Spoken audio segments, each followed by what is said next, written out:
Peço que marque, então, no chat a presença, para que nós possamos começar, então, o nosso encontro.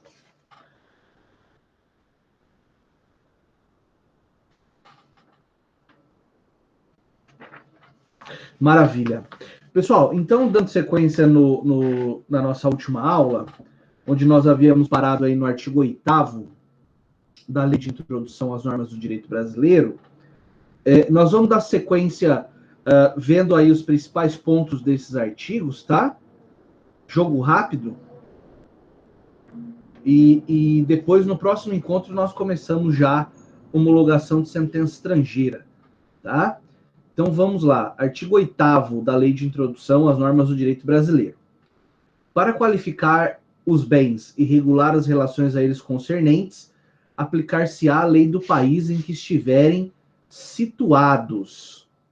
Então, aí nesse primeiro momento do dispositivo, né, para qualificar os bens e regular as relações a eles concernentes, aplicar-se-á a lei do país em que estiverem situados. Então, aí nós aplicamos aquele elemento de conexão do local da situação do bem, né?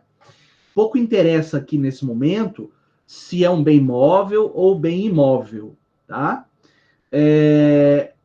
Quando diz ali no dispositivo para qualificar os bens, é só lembrar, né, daquela aula que nós tivemos lá na teoria geral do direito civil. Qualificar os bens significa dizer se eles são móveis, imóveis, divisíveis, indivisíveis, se são substituíveis ou não, e etc. Né? Então, no caput, nós temos o elemento de conexão, a lei do local da situação do bem, e objeto de conexão, as relações jurídicas referentes a bens. As relações jurídicas referentes a bens. Certo?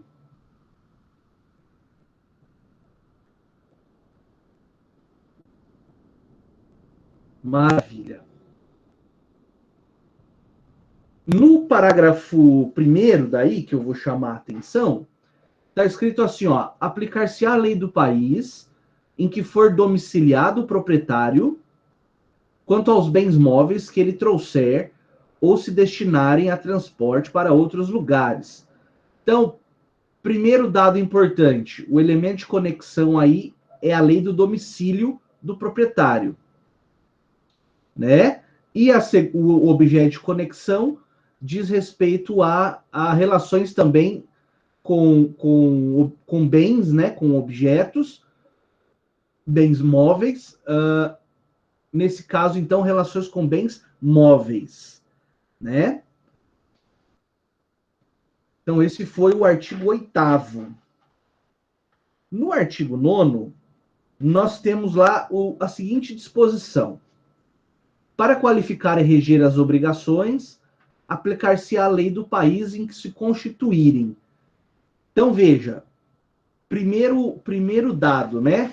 O elemento de conexão é a lei do local onde se constituírem as obrigações, que é o locus regit actum, né? Local da celebração da obrigação. E o objeto de conexão é o direito das obrigações. Também, quando nós falamos ali para qualificar, nós estamos aqui agora falando da matéria do quarto termo da faculdade, que é a Teoria Geral das Obrigações, onde houve lá toda uma classificação em obrigações divisíveis, indivisíveis, fungíveis, infungíveis, solidárias, e assim por diante. Obrigação de dar, de fazer, né, de não fazer, de pagar.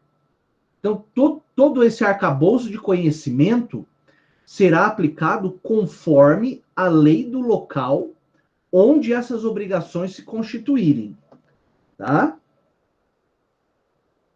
É o locus regit actum.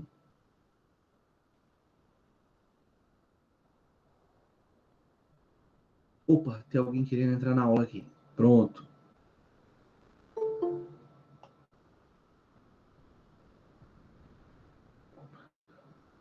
Feito. Então, nós vamos fazendo assim, né? Análise do artigo e identificando elemento e objeto e mais alguma outra observação que seja necessária.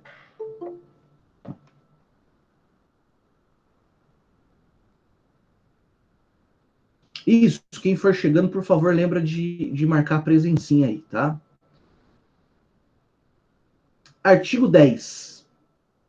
A sucessão por morte ou por ausência obedece à lei do país em que domiciliado o defunto ou o desaparecido, qualquer que seja a natureza e a situação dos bens. Então, bom, o elemento de conexão aí é o domicílio do autor da herança. E o objeto de conexão, direito sucessório. Quanto a isso, tranquilo. O que esse artigo 10 caput traz para nós é, por exemplo, assim, ó, uma pessoa, por exemplo, um estrangeiro que está no Brasil, a passeio, por exemplo, e aqui no Brasil a pessoa morre, né? Eventualmente deixando algum herdeiro brasileiro, por exemplo. A sucessão não será regida pelo direito brasileiro pelo fato de haver um herdeiro nacional, mas sim a sucessão seguirá as disposições legais do local do país, né, em que o morto teve, né, até a hora que morreu, o morto tinha domicílio, né? Então, nesse primeiro momento, pouco importa a existência de herdeiro, sucessores brasileiros, mas sim interessa aqui no caput saber a lei do país em que domiciliado o defunto. Aí também pouco importa a natureza dos bens, se móveis ou imóveis, por exemplo, e onde eles estão situados. Então, nesse primeiro momento, ainda que o defunto tivesse um imóvel aqui no Brasil, não será de acordo com o caput, né? Não será a lei do direito brasileiro, o direito brasileiro que vai regular essa relação, mas sim, repito, a lei do local do domicílio do defunto. Maravilha. Aqui é importante lembrar, né, a ideia do momento da sucessão, que a abertura da sucessão dá-se com o exato momento da morte, né? Nesse caso, turma do caput, o defunto é estrangeiro, né? O morto é estrangeiro e não tinha domicílio no Brasil. O domicílio dele era fora daqui, tá? Na sequência, o parágrafo 1º, que nós já lemos em outro episódio dessa aula. A sucessão de bens estrangeiros, desculpa, a sucessão de bens de estrangeiros situados no país será regulada pela lei brasileira em benefício do cônjuge ou dos filhos brasileiros ou de quem os represente, sempre que não lhe seja mais favorável a lei pessoal do decujus. Então, seguindo o raciocínio, esse parágrafo 1º, ele é aplicado em relação ao cônjuge e filhos brasileiros, desde que a regulamentação do Código Civil lhe seja mais favorável. Porque se houver favorecimento pela lei estrangeira, então essa deve ser aplicada com relação a cônjuge e filhos brasileiros. Tá bem? Tratando então aí da sucessão de bens de estrangeiros que são situados no país. Então, dando sequência, aquele estrangeiro que faleceu e deixou um apartamento, por exemplo, um bem imóvel situado no Brasil, para que o Código Civil seja aplicado em benefício do cônjuge e dos filhos brasileiros, primeiro nós temos que analisar se a legislação estrangeira não é mais favorável. Assim sendo, aplica-se a legislação estrangeira. Tá bem? Turma, tudo em ordem até aqui? Estamos juntos?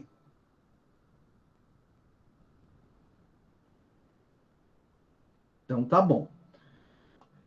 Vejamos o parágrafo 2º dele, do artigo 10.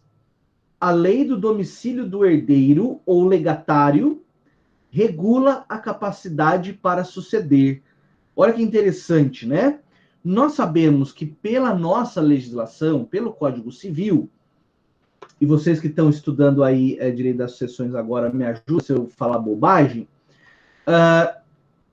a capacidade para suceder para o nosso direito civil, antes de mais nada, depende de que o sujeito seja ao menos concebido no momento da sucessão.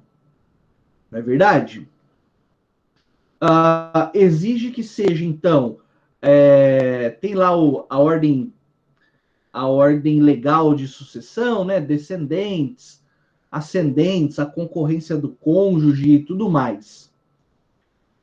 Pode ser que uma norma estrangeira tenha regulamentação diversa, não é daquilo que o Código Civil estabelece. Para nós sabermos se a pessoa pode suceder ou não, é preciso olhar a lei do domicílio desse herdeiro ou desse legatário. Então, veja, falece uma pessoa, um brasileiro, por exemplo, né, que tenha um irmão ou eventualmente um ascendente, ou enfim, algum parente, né, que encontra-se domiciliado fora do país. Então, nós vamos precisar olhar a lei estrangeira para saber se essa pessoa, né, tem capacidade para suceder nesse inventário que vai ser aberto aqui no Brasil. Certo? Maravilha. Passemos ao artigo 11, então. Eu sei que esse momento da aula é um pouco mais enfadonho, mas é importante para que nós possamos entender essas disposições. Antes de ir para o artigo 11, no artigo 10 eu tenho no caput como elemento de conexão o domicílio do defunto e como objeto de conexão direito sucessório. Esse mesmo objeto, direito sucessório, está no parágrafo 1º e o elemento de conexão agora é um pouquinho diferente. É o local da situação do bem. Né? Porque fala ali, a sucessão de bens de estrangeiros situados no país. Então, tenho como elemento de conexão ali a questão do local da situação do bem.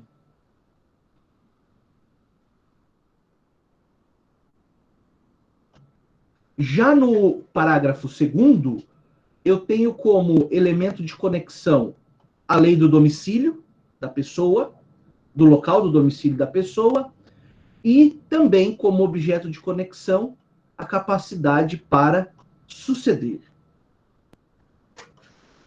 No artigo 11, nós temos lá as seguintes disposições.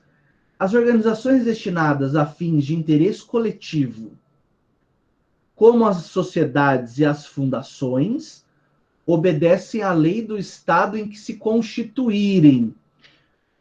Algo que tem até uma certa lógica, né? Então, uma sociedade constituída aqui no Brasil rege-se pelo direito brasileiro. Uma sociedade constituída nos Estados Unidos rege-se pelas leis norte-americanas, né? Tranquilo. Então, isso é uma introdução. Qual é o elemento de conexão que eu tenho no caput? Bom, no caput eu tenho o elemento de conexão do tempus regit actum. Porque, veja, a constituição de uma fundação, de uma sociedade, tem um certo fundo, uma certa essência contratual, né? E o objeto de conexão seria aí o direito empresarial, né? No parágrafo 1º, nós temos lá assim, ó, não poderão, entretanto, ter no Brasil filiais, agências ou estabelecimentos. Deixa eu só dar um clique aqui. Vai de novo. Não poderão, entretanto, ter no Brasil filiais, agências ou estabelecimentos antes de serem os atos constitutivos aprovados pelo governo brasileiro, ficando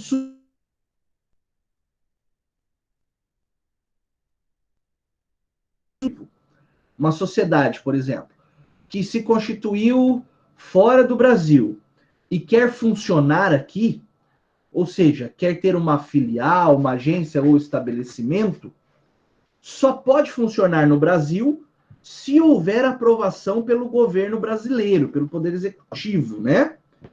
A partir dessa aprovação, passam então a se sujeitarem à lei brasileira. Aí, todas as relações, obrigações, direitos que essa pessoa jurídica passar a exercer aqui dentro do território brasileiro serão sujeitas às normas brasileiras, né? Podendo, inclusive, adquirir bens e tudo mais. No parágrafo 2º, nós temos o seguinte: os governos estrangeiros, bem como as organizações de qualquer natureza que eles tenham constituído, então organizações que são vinculadas a estados estrangeiros, né? Dirijam ou agem investido de funções públicas, não poderão adquirir no Brasil bens imóveis ou suscetíveis de desapropriação. Bom, secamente lendo esse parágrafo 2º, nós chegamos à conclusão óbvia, direta, no raciocínio bem linear, que os estados estrangeiros, nem as organizações que eles constituírem ou vierem a dirigir, podem adquirir imóveis no Brasil. Mas não é qualquer imóvel, né? Desculpa, não é qualquer bem. Além dos imóveis, os suscetíveis de desapropriação. Por que não se permite, não é, que um Estado estrangeiro tenha bens imóveis no Brasil? Por exemplo, uma fazenda, que além de ser imóvel, também é suscetível de desapropriação. Porque isso seria, em certa medida, mitigar demais a própria soberania. Então, o Brasil não poderia permitir, não pode permitir que um Estado estrangeiro tenha bens imóveis no Brasil, justamente porque aquele bem imóvel, em tese, seria inviolável, porque pertence a Estado estrangeiro, né? E daí, no caso de desapropriação, aí vem todo um imbróglio, não é? De seara que toca com o assunto da soberania, não é? Que toca com o assunto de eventuais embrólios diplomáticos, né? Seria o Brasil tomando, em tese, território ou bem de um Estado estrangeiro. Então, isso seria mais prejudicial. Portanto, que desde logo já é vedado. No entanto, no parágrafo 3º, né, nós vemos aí que os governos estrangeiros podem adquirir a propriedade dos prédios necessários à sede dos representantes diplomáticos ou dos agentes consulares. É uma exceção, então. Qual que é a regra? Não pode adquirir bens imóveis ou suscetíveis de desapropriação. Qual que é a exceção? Só os prédios necessários à sede da diplomacia e representantes consulares é que admitem essa aquisição, tá? E só lembrando, né, que aquilo que for adquirido para esses fins de representação diplomática e consular ainda continua sendo território brasileiro submetido às leis do Brasil, certo? E daí volta aquela perguntinha, né? E no caso da embaixada, da representação diplomática e tudo mais? Veja, a proteção, a inviolabilidade das embaixadas, ela acontece não porque aquele terreno é solo estrangeiro, né? Mas sim porque o Estado brasileiro permite a colocação daquela representação diplomática e respeita, não é? Nesse aspecto que aquele espaço territorial encontra-se sob uma administração estrangeira e assim torna-se inviolável. Podemos ir adiante? Vamos lá. Tem mais alguém querendo entrar? Não? Ótimo. Vamos lá então. Artigo 12. É competente a autoridade judiciária brasileira quando for o réu domiciliado no Brasil ou aqui tiver de ser cumprida a obrigação. Então, isso está também no Código de Processo Civil, né? Deixa eu pegar ele aqui. Lá no comecinho do CPC, nós temos disposições referentes à competência nesses casos com conexão internacional.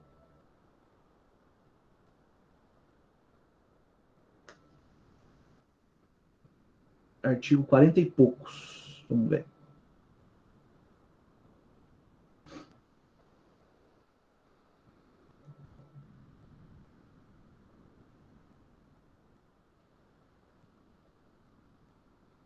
Competência interna.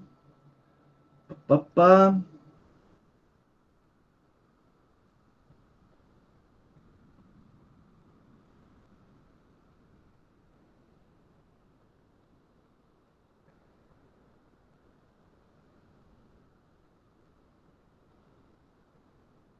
Deixa eu ver qual que é aqui.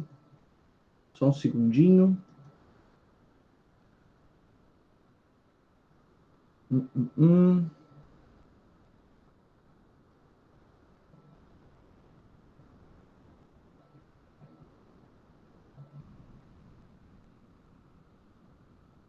Hum, hum, hum.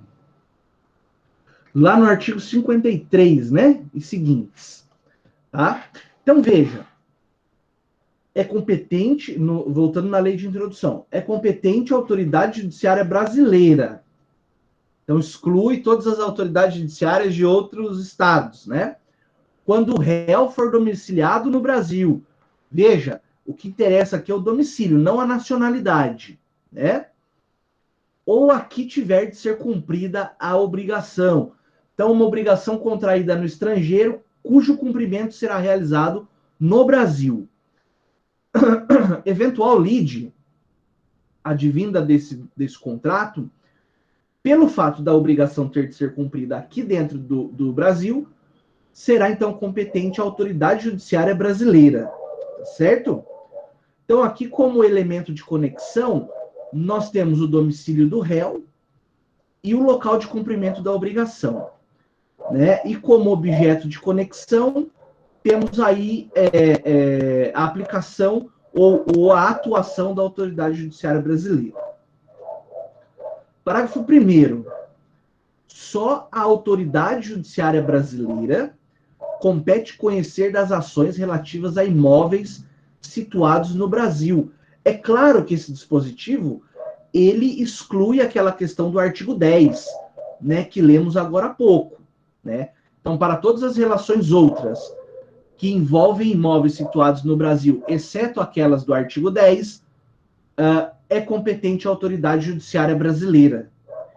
Né? Porque bem de raiz, está no solo brasileiro, então, por questão de soberania, cabe a um juiz brasileiro, autoridade judiciária brasileira, conhecer dessas ações. Tá?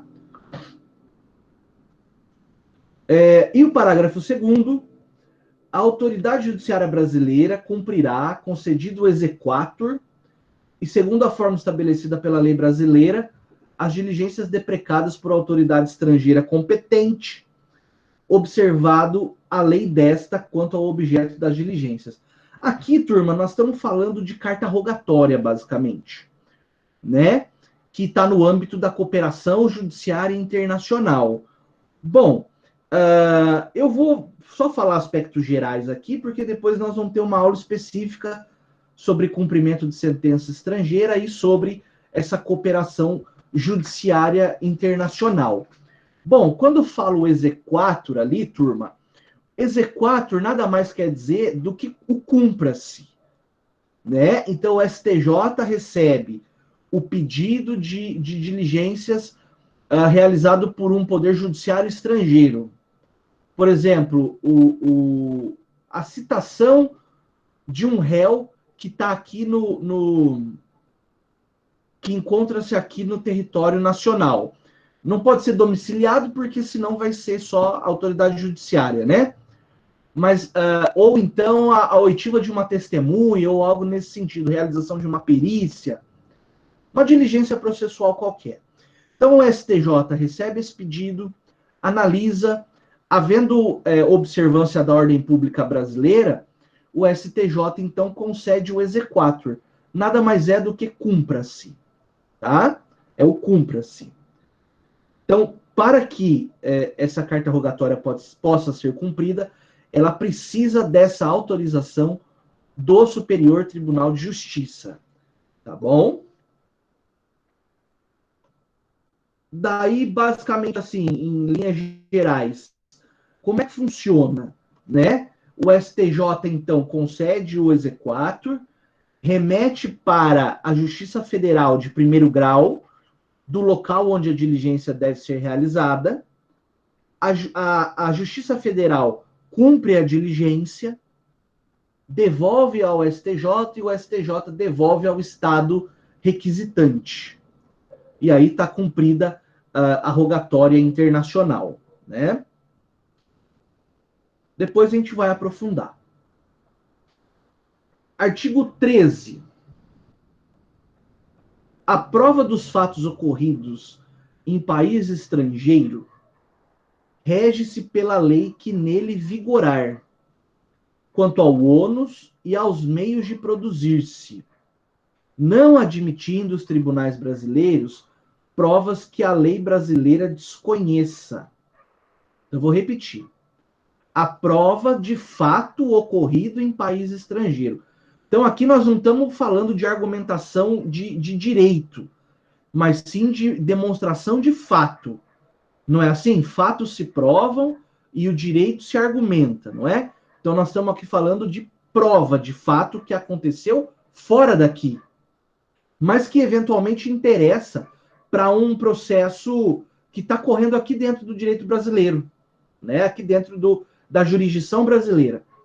Então, a prova desse fato que aconteceu lá fora rege-se pela lei que vigorar no estrangeiro, no local onde o fato aconteceu, né? Quanto aos ônus probatórios e os meios de produção, não admitindo-se os tribunais brasileiros provas que a lei brasileira desconheça. Quando nós falamos aqui em meio de produção de prova, né, nós temos que lembrar que nós temos aí o meio da produção da prova é a forma como eu extraio da fonte da prova a informação. Não é isso? O que são fontes de prova? São objetos e pessoas que podem contar alguma coisa sobre um fato. Certo? Então, uma testemunha, um veículo danificado por uma batida que vai ser periciado. E daí o meio de extração desse conhecimento, por exemplo, com relação à pessoa, eu tenho a oitiva da testemunha. Com relação ao veículo, eu tenho a perícia veicular. Certo? Então, tanto os ônus e os meios de produção dessa prova são regulados conforme a lei do Estado, a lei do país, a lei do local onde o fato aconteceu. E daí vem lá o complemento, não admitindo os tribunais brasileiros provas que a lei desconheça. Bom, como elemento de conexão aí, eu tenho o locus regit actum. o local da ocorrência do fato, né? Então, para que haja validade dessa prova, precisa haver uma correspondência com os meios de prova que a lei brasileira conheça. Importante que nós entendamos essa expressão ou esse trecho do dispositivo, não admitindo os tribunais brasileiros provas que a lei brasileira desconheça. Quando está escrito desconheça aí, não quer dizer que precisa haver tipificação, previsão legal específica daquela prova. O que quer dizer aí que a lei brasileira desconheça é no sentido de que a lei brasileira não aceite. Trouxe como exemplo no material. E daí eu peço desculpa, né? Porque esse material que eu estou me referindo agora, eu não coloquei ainda no ambiente conhecer, tá? Peço perdão. Amanhã, hora que eu for juntar, desculpa aí, hora que eu for juntar o vídeo, eu já junto o material também. Peço perdão pela canelada aí, tá? Então, quando fala aí que a lei brasileira desconhece, é que a lei brasileira não aceite. Tem como exemplo lá, ó, gravação que eu digo grampo, né? Interceptação telefônica sem autorização judicial. Nós sabemos que em alguns países, para que se proceda a essas gravações, interceptações e grampos, não necessariamente passa pelo crivo do Poder Judiciário. Aqui no Brasil, existe uma cláusula de reserva de jurisdição. Ou seja, esse tipo de escuta telefônica, de interceptação telefônica, melhor dizendo, ela depende de autorização do Poder Judiciário. Portanto, se a prova for produzida no estrangeiro, na nossa hipótese, mediante uma interceptação telefônica não autorizada pelo Poder Judiciário estrangeiro, até pela desnecessidade, essa prova não é conhecida pela legislação pátria, pelo nosso direito. Portanto, essa prova não pode ser utilizada no processo. Não é verdade? Lembra, turma, que existe um princípio de uma atipicidade, né, dos meios de prova. O Código de Processo Civil, ele traz um rol de meios de prova, mas não quer dizer que esse rol seja peremptório. Outros meios admitidos pelo direito, né, assim que nós aprendemos a falar, e até colocamos na nossa peça lá, quando a gente está treinando, outros meios admitidos pelo direito quer dizer, não existe um rol fechado de meios de prova, posso utilizar qualquer meio, desde que não se constitua prova vedada. Lembrando que o gênero prova vedada traz consigo a prova ilícita e a prova ilegítima, não é isso? A prova ilícita sendo aquela que foi obtida com violação do direito material. Tem a questão do jogador aí, né? Então, ó, a prova ilícita é aquela que tem violação de direito material, né? Que viola direito protegido pelo Código Civil. E tem também a prova ilegítima, que é aquela que viola o ordenamento, ou melhor dizendo, as normas processuais.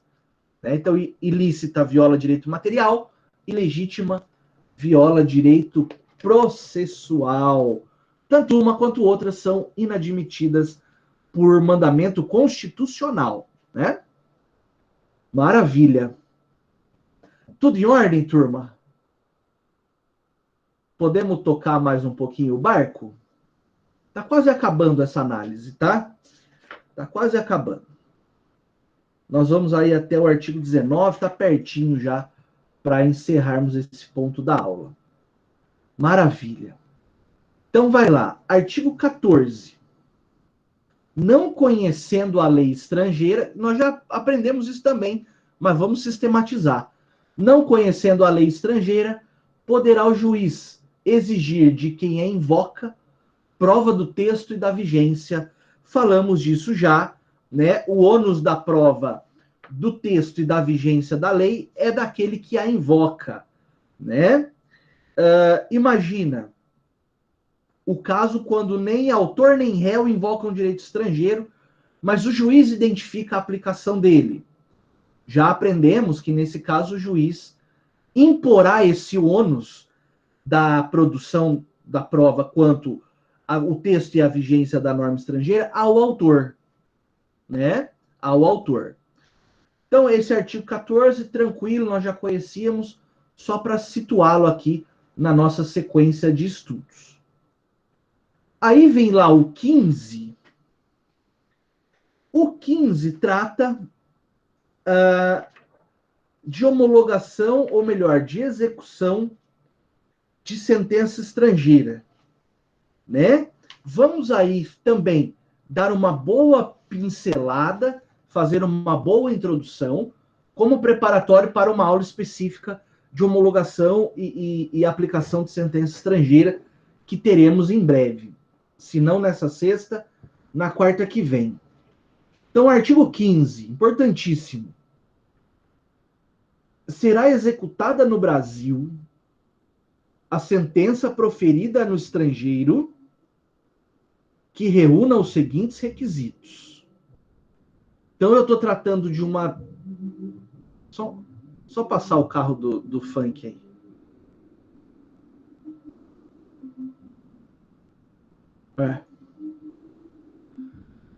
Então, eu estou tratando de uma sentença proferida num poder judiciário alienígena. E essa sentença está sendo trazida para dentro da jurisdição brasileira para aqui ser executada, certo? Quais são os requisitos? São requisitos legais. O próprio legislador já estabeleceu para nós. O primeiro, haver sido proferida por juiz competente. Claro, né? Me parece que a ideia da incompetência do juízo enquanto um vício processual, ela não é uma inovação brasileira, né? Essa ideia de juiz competente para a causa, ela está nos ordenamentos jurídicos estrangeiros também. Então, nada mais lógico que a sentença que eu quero executar, que eu quero ver executada, tenha sido proferida por um juiz competente, porque do contrário, essa sentença não pode ter validade, não é? Enquanto um título executivo. B, terem sido as partes citadas ou haver-se legalmente verificado a revelia. Também é uma decorrência do devido processo legal, né? A parte, então, tem que saber que houve um processo contra si, sendo citada, ou, tendo sido citada, tendo ficado inerte, não apresentado defesa, enfim, até a verificação da revelia. Porque, do contrário, haveria uma abertura no sistema perigosa, não é? Que permitiria que pessoas que sequer saibam, ou melhor, saibam ou soubessem que foram processadas, agora sejam chamadas como executados em decisões judiciais, de processos das quais não participaram. Isso afronta qualquer ideia mínima de um processo democrático, de um processo devido, né? Conforme a doutrina processualista civil vem se consolidando há séculos. Terceiro requisito: ter passado em julgado e estar revestida das formalidades necessárias para execução no lugar em que foi proferida. Veja, a ideia do trânsito em julgado, claro que eu não vou ficar falando aqui do que é e nem, enfim, coisa julgada, nada disso, mas a ideia do trânsito em julgado é importante porque, como nós sabemos, a coisa julgada é aquela qualidade de imutabilidade dos efeitos da sentença. Portanto, para executar uma decisão estrangeira, uma sentença estrangeira no Brasil, há que se ter a necessidade de que ela já não possa mais ser modificada. Em certa medida, esse dispositivo afasta a possibilidade de uma execução provisória de sentença estrangeira. Não é verdade? Já que o próprio direito brasileiro exige o trânsito em julgado. Certo? Isso traz maior segurança jurídica. O quarto requisito na linha D, estar traduzida por intérprete autorizado. É o famoso tradutor juramentado. Por óbvio, né? Não se pode exigir do Poder Judiciário que venha executar uma decisão que encontra-se redigida numa linguagem da qual o juiz não tem conhecimento. Não vai caber ao juiz a obrigação, muito menos ao Poder Judiciário Nacional, a obrigação de traduzir esse título executivo judicial para a parte. A parte tem que trazer já, quando pede a execução, trazer o documento traduzido para o português. E lembre-se, hein, por intérprete autorizado, pelo famoso tradutor juramentado. Então não é qualquer pessoa que vai poder fazer essa tradução. Ela precisa ser reconhecida pelo Poder Judiciário como apta para tanto. Tá bom? E a letra E, olha lá. Aqui está na redação original, né? Ter sido homologada pelo STF. Pessoal, nós sabemos que após a emenda constitucional 45 de 2004, essa atribuição, ou essa competência, melhor dizendo, passou para o Superior Tribunal de Justiça, o famoso STJ. Tá bom? Daí vem a perguntinha. O que significa dizer, né, que a sentença foi homologada? Porque, veja, eu só posso falar em executar essa sentença estrangeira se antes ela for homologada pelo STJ, pelo Poder Judiciário Nacional. Bom, homologar a sentença, pessoal, estrangeira, significa que o Poder Judiciário, através do STJ, verificou a presença desses 5 requisitos, desses 4 requisitos. O quinto fala do STJ. Verificado, então, que foi proferida por juiz competente, que houve citação ou revelia, que está transitada em julgado e que está traduzida por intérprete autorizado, não há razões para o STJ negar a homologação. Tá bom? Agora, veja, será que o STJ ele se preocupa com a justiça da decisão que foi submetida à sua homologação? Será que o STJ olha para o caso concreto e fala, nossa, mas o tribunal estrangeiro, ele errou aqui na aplicação do direito, na interpretação, não é, da legislação privada austríaca, por exemplo. É óbvio que o STJ não faz esse tipo de valoração, não cabe a ele, né? Porque um poder judiciário estrangeiro dotado de soberania analisou o caso concreto e proferiu uma decisão. Então não cabe ao STJ eventualmente questionar a justiça da decisão ou desconstituí-la, né? Por achar injusta. Nada disso, tá? Agora, uma outra pergunta. E se essa decisão, o conteúdo do que for a ser executado, do que se busca execução, for afrontoso à ordem pública nacional? Lembra, a ordem pública, aquele conjunto de valores que orienta, né, o ordenamento jurídico e o próprio modo de ser do Estado brasileiro, que estão lá plasmados na Constituição. Será que o STJ vai homologar uma decisão, uma sentença estrangeira, cuja execução viola a ordem pública nacional? Pessoal, a resposta só pode ser uma, né? O STJ não pode homologar esse tipo de decisão. Mas isso não quer dizer que o STJ esteja questionando a justiça da decisão. Não. O que ele está questionando é o conteúdo daquilo que se busca executar. Né? E nesse tipo de análise, o STJ eventualmente pode negar a homologação para proteger a ordem pública nacional. Tá bem? Tranquilão? Fácil, né? Nós vamos retomar depois em aula específica. Olha lá que interessante agora o artigo 16. Quando nos termos dos artigos precedentes, se houver de aplicar a lei estrangeira, então quer dizer o quê? O juiz fez aquela operação de qualificação e por conta dos dispositivos da lei de introdução, ele decidiu, até porque não poderia fazer diferente, pela aplicação do direito estrangeiro. Então, se houver de aplicar a lei estrangeira, ter-se-á em vista a disposição da lei estrangeira, né?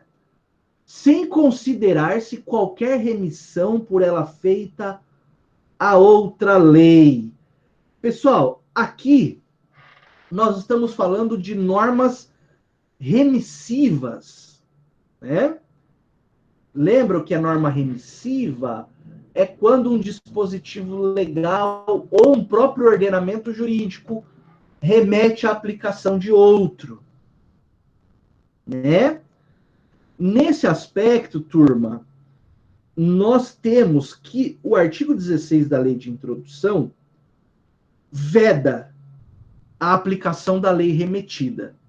Então, o juiz chega à conclusão de que deve aplicar a lei do Estado A. Estado estrangeiro A. Estado estrangeiro alfa. Ao ler as disposições cabíveis ao caso, oriundas do ordenamento daquele Estado estrangeiro alfa, verifica-se uma remissão à norma estrangeira do Estado beta.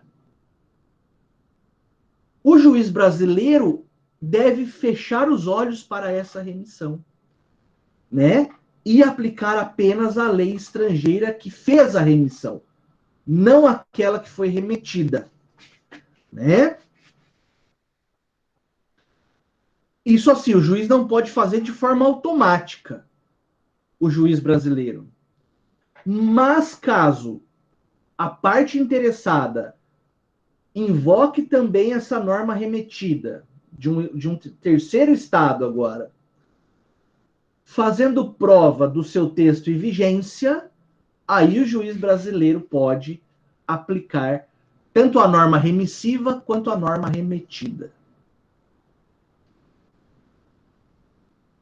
Certo? Entenderam essa observação? Então, aqui você vê que mais para o fim da lei de introdução, nós temos agora mais questões relativas à própria aplicação até dessa norma estrangeira. Né? Já não há muito mais que se falar aqui em elemento e objeto de conexão, porque nós estamos diante agora da instrumentalização desse ordenamento estrangeiro. O artigo 17. Olha lá. As leis, atos e sentenças de outro país, assim como quaisquer declarações de vontade. Nas declarações de vontade, você leia contratos, né, por exemplo, não terão eficácia no Brasil quando ofenderem a soberania nacional, a ordem pública e os bons costumes, assunto também, né, que já foi objeto de questionamento em nossas aulas. Então, peço licença, mas não vou ficar aqui conceituando o que é soberania nacional a essa altura do campeonato, né? O mesmo com a ordem pública que vimos, que é a proteção do ordenamento interno para que ele não seja subvertido por normas estrangeiras, né? E os bons costumes, os bons costumes são aquele senso comum do que é certo, do que é correto em sociedade. Certo? O artigo 18, para que a gente possa, então, partir para o arremate dessa análise da lei de introdução. Tratando-se de brasileiros, código, a disposição, o artigo já começa com uma delimitação clara, né? Para quem o resto do dispositivo se aplica.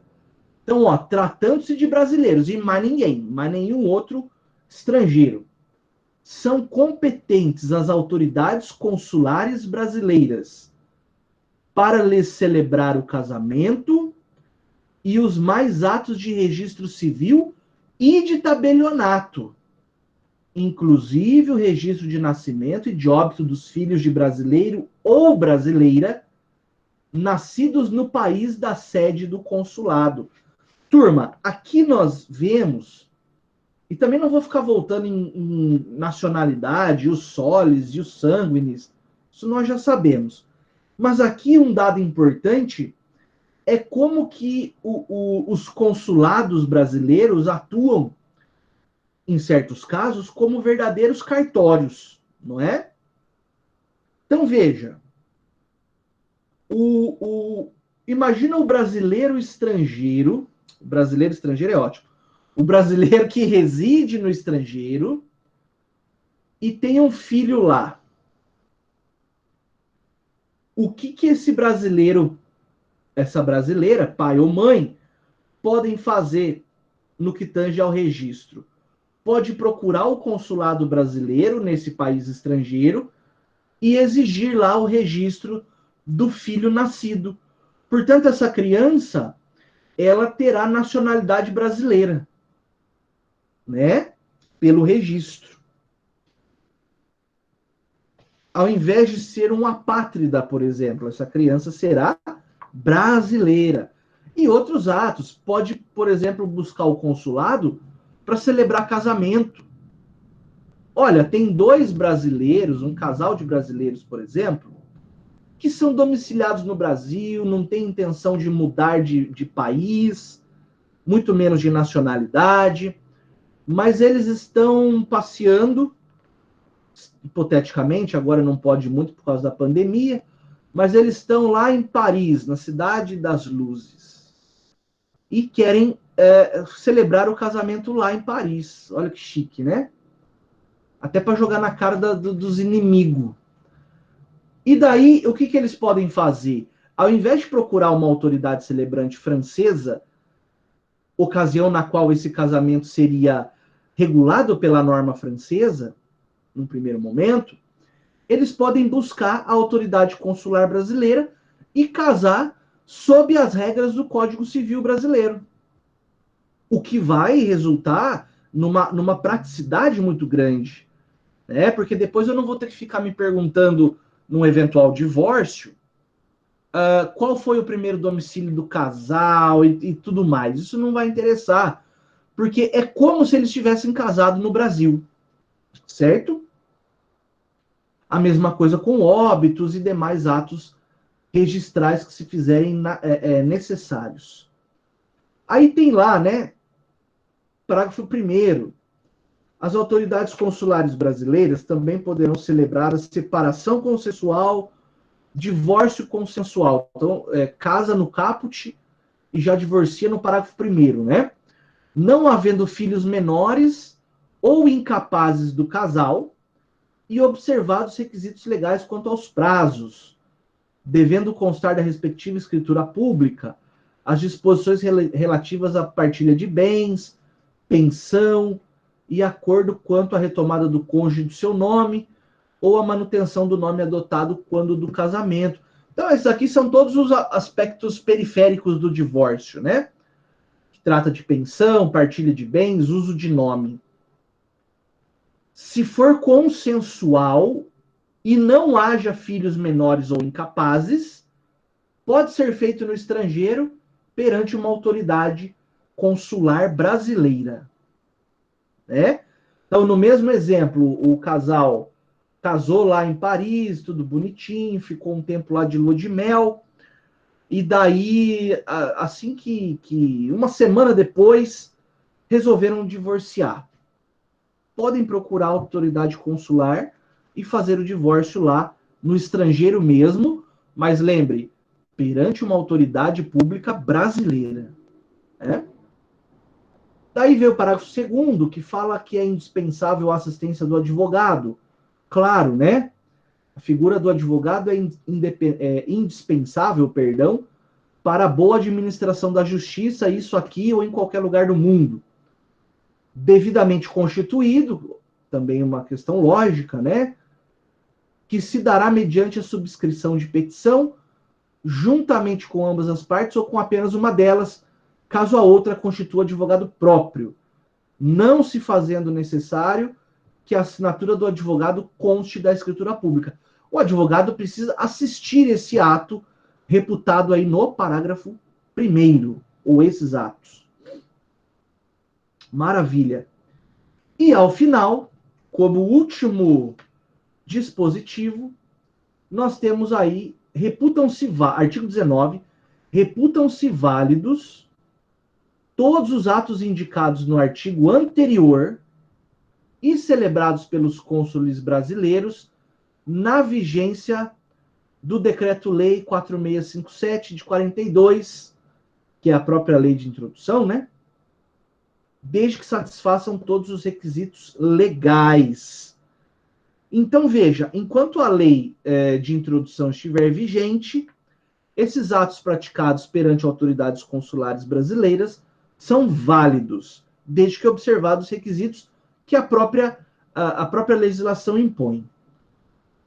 Daí veio o parágrafo único. No caso em que a celebração desses atos tiver sido recusada pela autoridade consular, com fundamento no artigo 18 do mesmo decreto-lei, ao interessado é facultado renovar o pedido dentro de 90 dias, contado da publicação dessa lei. Você veja que o artigo 19 aí é uma norma de transição de uma antiga lei de introdução ao Código Civil para uma nova lei, que primeiro chamou Lei de Introdução ao Código Civil e hoje chama Lei de Introdução às Normas do Direito Brasileiro. Na verdade, aí nós estamos falando de direito intertemporal, né? Norma de transição. Semelhante a um ADCT, né? Disposições transitórias do próprio dispositivo. Certo?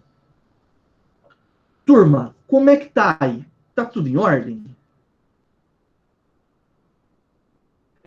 O que é o AF? Só para eu me situar?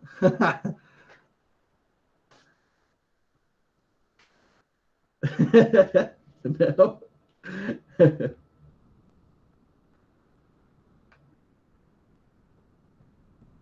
Beleza. Ó, turma, o que eu havia programado para hoje era que nós encerrássemos essa análise artigo a artigo, os pontos mais importantes da Lei de Introdução às Normas do Direito Brasileiro. Tá? Para a próxima aula, eu penso que seria bacana se nós fizéssemos uma atividade de fixação, né, para que nós possamos aí, em certa medida, pôr à prova mesmo, né, tudo aquilo que aprendemos nesses. Ah, entendi. O casamento para fazer inveja nas inimigas, né? Tem que sambar na cara das inimigas. Então, para a próxima aula, que nós fizéssemos aí uma atividade, tá?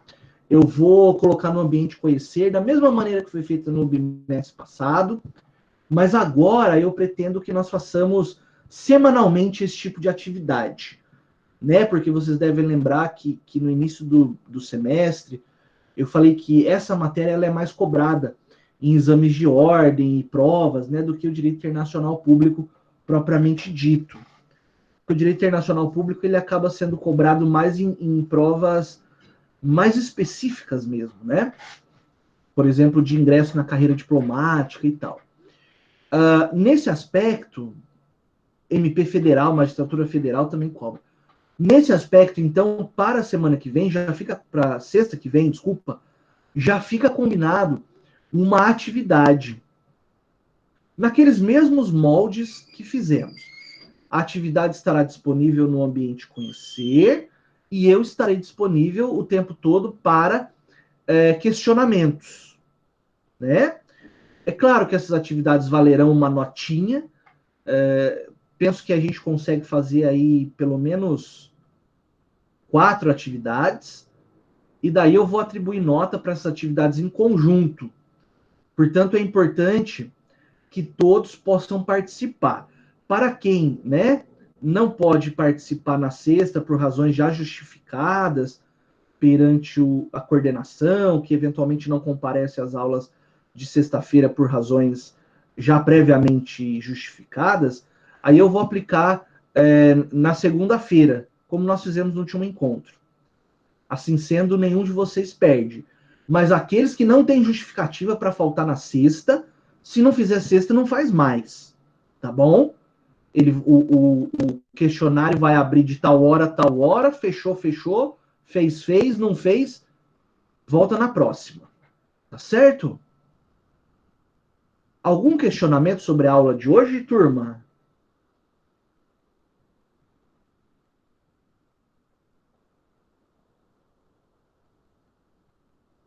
Tá tudo certo? Maravilha. Pessoal, então acho que nós podemos nos despedir por hora, né? Encerrar a aula de hoje. Eu vou já encerrar a gravação. Última chance para quem não pôs o nome ainda na presença, por favor, o faça.